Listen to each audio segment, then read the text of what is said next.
Sinabi sa Proverbs 27:1, don't brag about tomorrow. Each day brings its own surprises. Hindi maaaring ipagmalaki, ipagyabang ang hindi pa dumarating dahil maaaring ikagulat, ikasorpresa natin ang mga magaganap. Ano ba ang mga pagyayabang at mga ipinagyayabang natin? Boasting could be of bodily strength. Isa yan na hindi mo man ipinagyayabang ng bibig, hindi ka man conscious na ipinagyayabang, maaaring merong pagyayabang na nangyayari. At isa dyan na ating pwedeng ipagmalaki, lakas ng katawan, kalusugan. Pero ito'y bigla-biglang nawawala. Bata ka man o matanda, inaabutan tayo ng panahon na biglang nawawala ang ating lakas at kalusugan. Isa pang ipinagyayabang ay kabataan na hindi man mawala agad ay tiyak namang kumukupas sa pagdating ng panahon. John 21:18, pakatandaan mo, nung bata ka pa, ikaw ang nagbibihis sa iyong sarili at pumupunta ka kung saan mo gusto. Isa daw yan na pribilehiyo ng pagiging bata. Meron kang kontrol sa iyong katawan. Binibihisan mo ang sarili, pumupunta ka sa ibig mong puntahan. Ngunit pagtanda mo sa pagpapatuloy, iuunat mo ang iyong mga kamay at iba ang magbibihis sa iyo at dadalhin ka kung saan hindi mo gusto. Nagaganap daw ito pagtanda, pag mahina ka na, you no longer have complete control over your body. Kaya habang maaga, pumunta ka na sa gusto mong puntahan. Habang kaya pa. At hanggat maaari, habang bata ka pa, magbihis ka ng matatanda at mahihina. At ipanalangin at asahan, kung ikaw naman ang tumanda, ay meron din magbihis sa iyo. Kasi ang itinatanim ay inaani.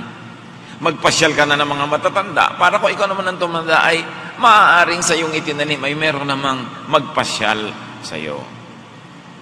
Ang pagyayabang, maaari rin tungkol sa physical beauty. Isa yan sa mga nagiging dahilan ng pagmamalaki, kagandahan. Pero sabi ng Proverbs 31:30, kumukupas ang ganda. In fact, physical beauty is only very short-lived. Sandaling-sandali lang na maganda ang isang tao. Nasa kasibulan, sa tanghaling tapat ng kanyang buhay, pero yun ay papalipas. At pwede rin ipagyabang financial wealth, pera, kayamanan. Luke 12:15-20, at sinabi niya sa kanilang lahat, mag-ingat kayo sa lahat ng uri ng kasakiman, sapagkat ang buhay ng tao ay wala sa dami ng kanyang kayamanan. Nawawala, nananakaw, nababawi ang mga kayamanang pinansyal. Boasting could also be of intelligence, mental brilliance, greatness. Yan ay maaari pang mga ipagyabang, yung mga katalinuhan, galing, husay. Pero ang lahat ng yan ay pumupurol, kumukupas, kumisay biglang nawawala. Gaano ka man katalino, karunong, kahusay, minsan ka lang mabagok, na apektuhan ang iyong utak, pwedeng mawala ang lahat. Hindi pwedeng ipagyabang ang galing. Tulad ng isang hari na nagyabang ng todo-todo, Daniel 4:29-33. Minsan, namamasyal ang hari sa hardin sa bubong ng kanyang palasyo sa Babylonia. Ito ay si Haring Nebuchadnezzar. Sinabi niya, talagang dakila ang Babylonia. Ako ang nagtatag nito upang maging pangunahing lungsod at maging sagisag ng aking karangalan at kapangyarihan. So ako ang dakila, ako ang magaling, ako nagtatag. Hindi pa siya natatapos sa pagsasalita. Nang isang tinig mula sa langit ang nagsabi, Haring Nebuchadnezzar, pakinggan mo ito. Aalisin na sa iyo ang kaharian. Katatapos pa lang niya magyabang, meron ng bawi ang langit, sapagkat sinosolo niya ang karangalan at di niya kinikilala ang Diyos sa langit. Ipagtatabuyan ka sa parang at doon maninirahan kasama ng mga hayop. Kakain ka ng damo tulad ng baka. 7 taon kang mananatili sa gayong kalagayan hanggang sa kilalanin mong nasa ilalim ng kapangyarihan ng kataas-taasang Diyos ang kaharian ng mga tao at maaari niyang ibigay ito kanino man niyang naisin. Ipinaliwanag ng tinig mula sa langit ang dahilan kung bakit babawian ng kapangyarihan at katinuan si Haring Nebuchadnezzar. Sabi, kailangan kilalanin mo na ang Diyos ay nasa ibabaw ng lahat ng kapangyarihan ng tao, na siya ang nagbibigay at nagbabawi nito, at mangyayari sa iyo sasahol ka pa sa hayop. At minaipaliwanag na ang mga medical scientists na maaring uri ng sakit na dumapo dito kay Nebuchadnezzar, but definitely it affected his brain, his mind. At nangyari yun. So nangyayari ang pagbababa sa mga nagmamataas, pagbawi sa mga pinahihiram lang naman. Verse 33, nangyari agad kay Nebuchadnezzar ang sinabi ng tinig.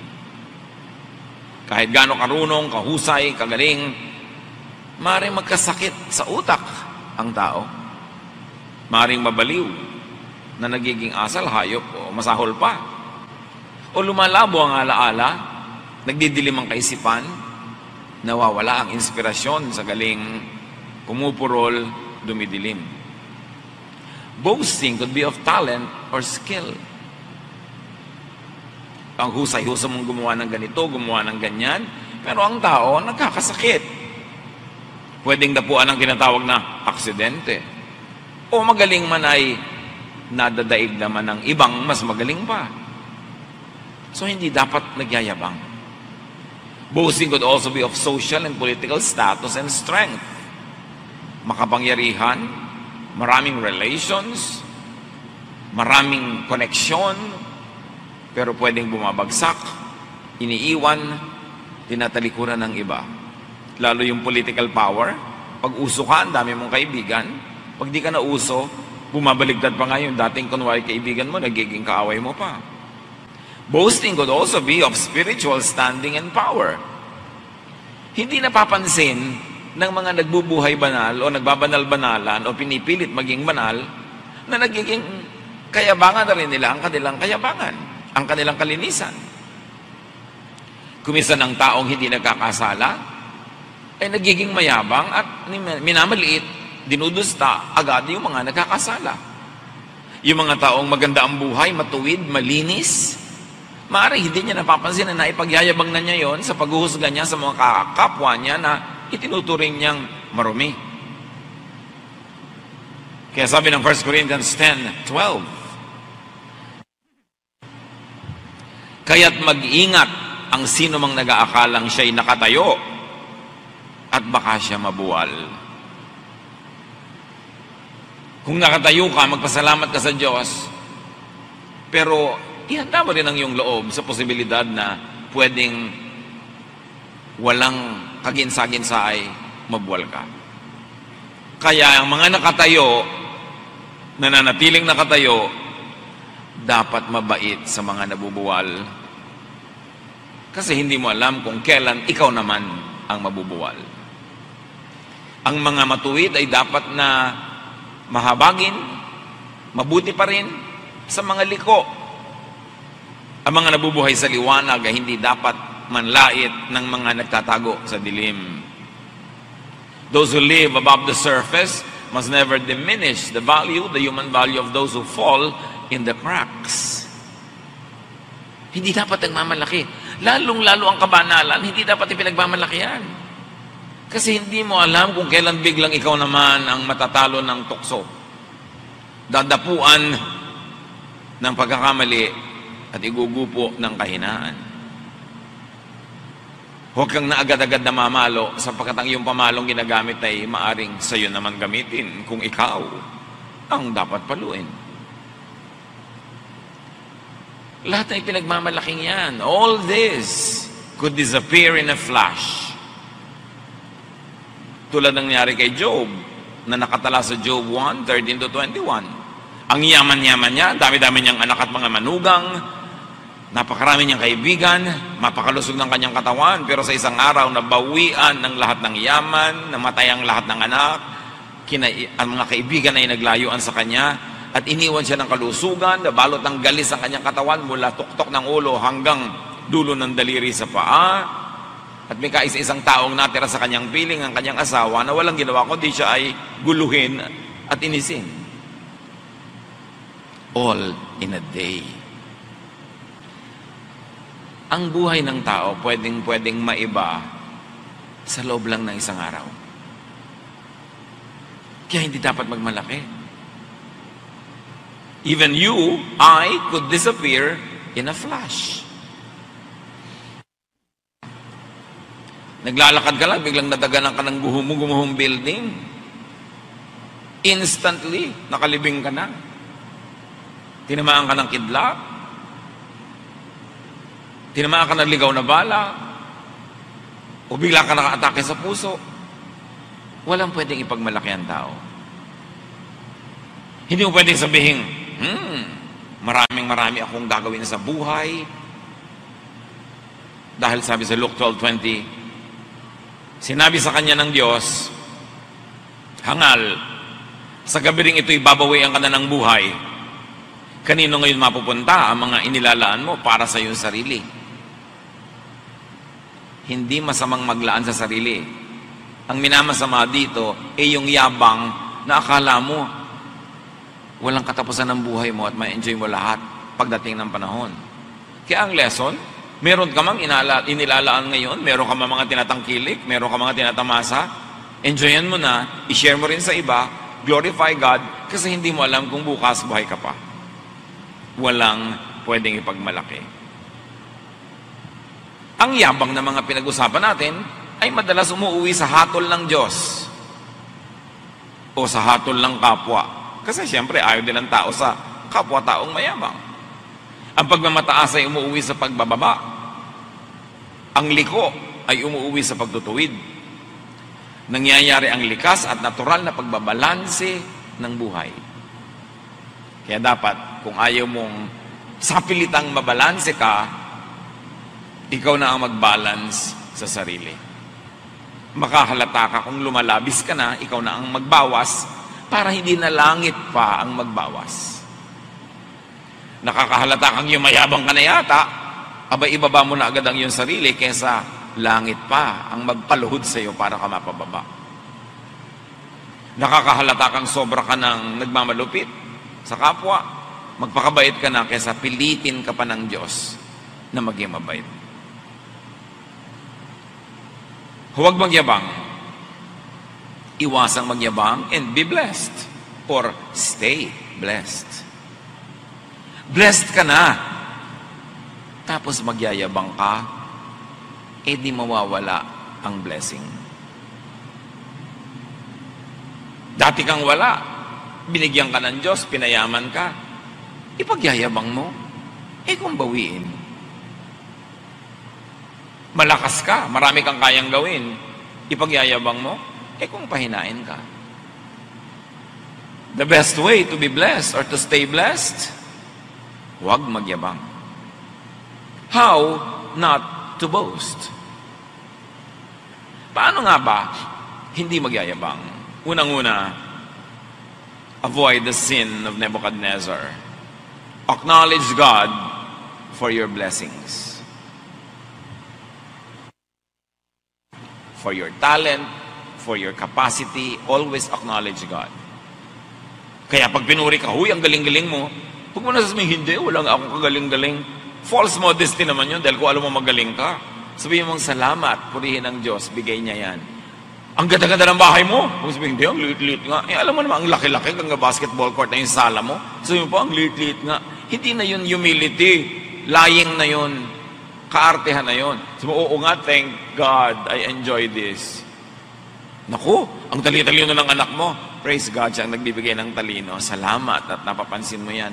Laging tanggapin ninyo yung papuri, pero ibigay sa Diyos. Pero huwag itanggi. Hindi yung mukhang bata ka. Ay, mukhang bata ka. Hindi nga, may wrinkle nga ako. Samantalang nakatira ka na sa salon para ka magmukhang bata. Pagkatapos kung sinabing mukhang bata ka, hindi nga, matanda nga itsura ko. Kaartehan na yun. When people compliment you, be thankful. You say, thank you. Praise God. Ang galing-galing mo naman tumula, ang galing-galing mo kumanta, salamat po at purihin ng Diyos. Huwag yung hindi naman po ako magaling. Kasi hindi na effective yun. Nakakainis pa nga yung gano'n ng arte. Be thankful to God. Thank God all the time. And honor God with your blessings. Pag kinikilala natin na ang pagpapala ay galing sa Diyos, lagi natin siyang pinararangalan. And how do you honor God with your blessings? Multiply the blessings.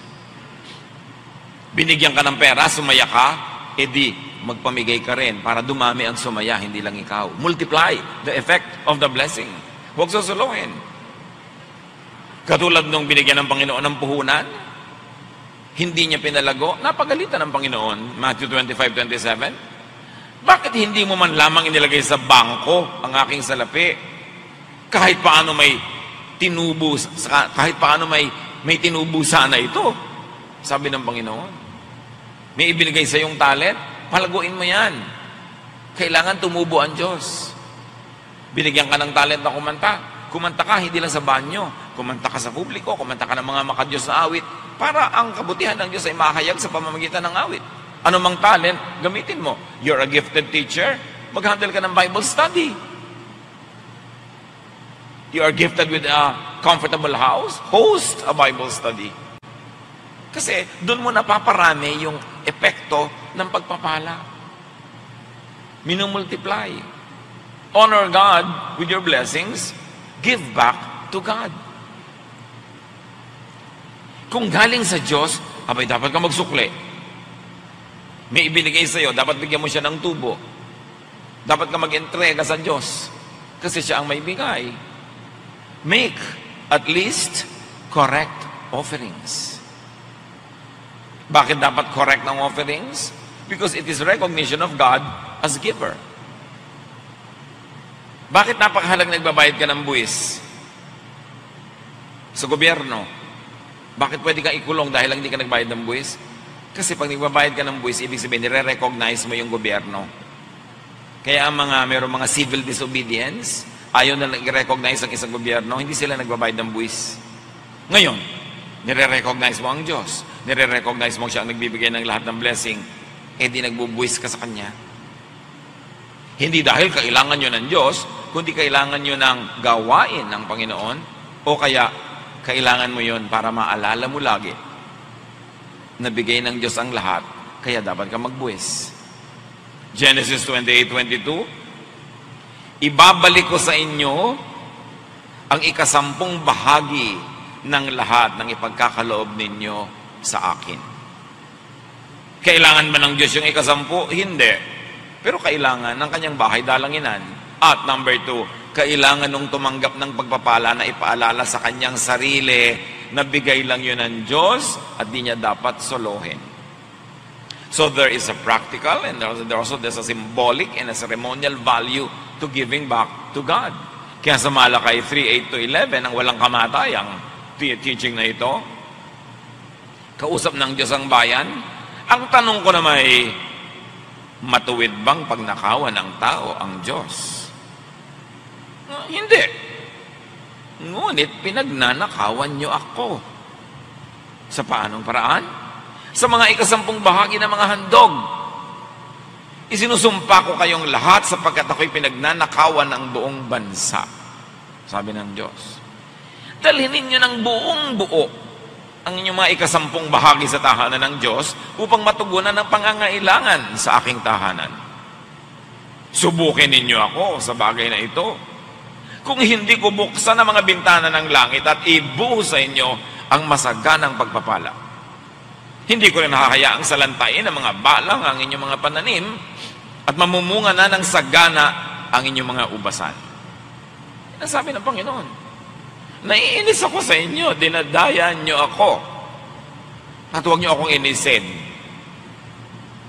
Bigyan niyo ako ng kasiyahan at pagka hindi naman iba yung lalong kasiyahan ang tatanggapin niyo mula sa akin. So honor God. Do not boast and honor God with your blessings. Share with others. Tuwing may natatanggap ka sa Panginoon, huwag mong salohin, laging merong kaparte yung iba. Natutuwa siya. Matthew 25:35, sabi niya doon sa mga gagantimpalaan, sapagkat ako'y nagugutom at ako'y inyong pinakain. Ako'y nauuhaw at ako'y inyong pinainom. Ako'y isang dayuhan at inyong pinatuloy. Anumang buti ang ginagawa natin sa kapwa is an act of high worship. Ang pagsamba ay hindi lang sa pag-awit, sa pagsayaw, sa pagdadasal. Napakataas na uri ng pagsamba. Ang paggawa ng mabuti, lalo sa mga hindi makakapagsukli, lalo sa mga sobrang kawawa at maralita, mahina. Yun ang kabutihan na kinikilala ng Diyos, na siya mismo ang beneficiary, kasi mahal niya yung binigyan mo, edi siya yung tumatanaw, siya ngayon ang magbabalik.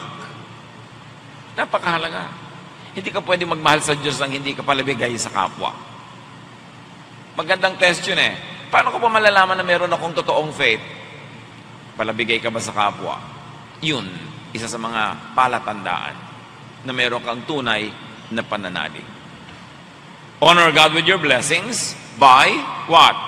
You should enjoy your blessings on time, in time. Yung on time, sa nakatakdang schedule. Yung in time, kung kailan nagkataon at dumating, enjoy the blessing.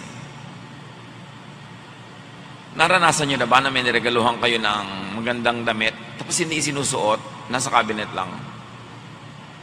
Niregaluhan nyo ng magandang plato, baso, hindi ginagamit, nasa cabinet lang? Niregaluhan nyo ng gamit na mahusay, ayaw gamitin dahil baka marumihan, baka dumumi, baka mabasag? Ikinakatuwa nyo ba yung ganon? O gusto nyo yung nakikita nyo yung ginagamit niya yung bigay nyo? Ganun ang Diyos. Yung bigay niya, gusto niyang makitang ine-enjoy natin.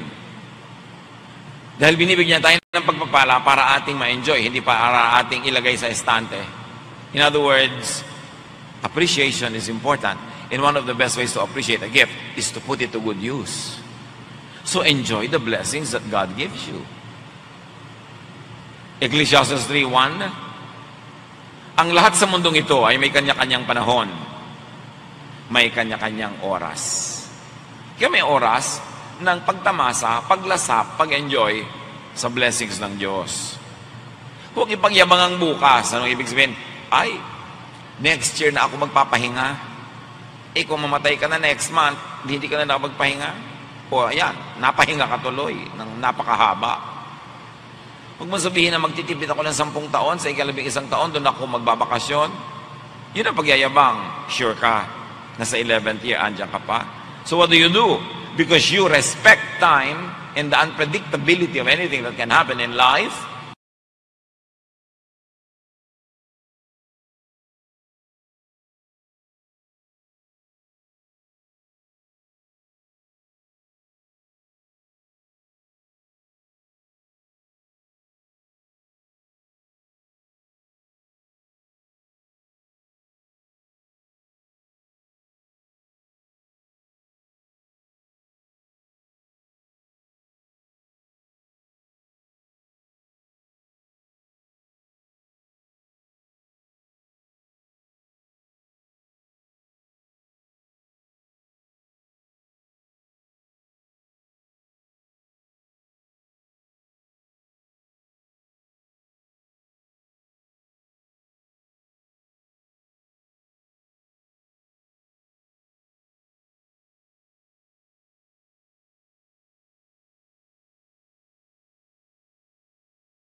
You should know better than to say, today or tomorrow, we will go to the city.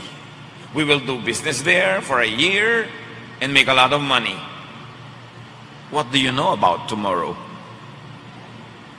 How can you be so sure about your life? It is nothing more than a mist that appears for only a little while before it disappears. So huwag niyo ipagyayabang ang bukas. Hindi niyo alam kung buhay pa kayo.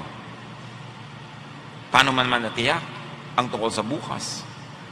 Paano ka nakatiyak tungkol sa buhay?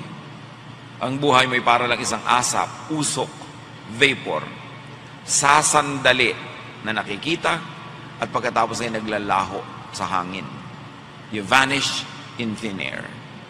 Life is short. Life is fragile. Enjoy what God gives you. Huwag ipagyabang, ipagpasalamat sa Diyos, paramihin, hatian ng kapwa, magsukli sa Diyos, and then, at the end of your life, meet your Maker. What is important? Stay humble. Do not have affected and false humility. Genuine humility is accepting if you are good, accepting the compliments, but giving glory to God and giving thanks to God. Panginoon, turuan nyo kami na i-apply ito sa aming buhay.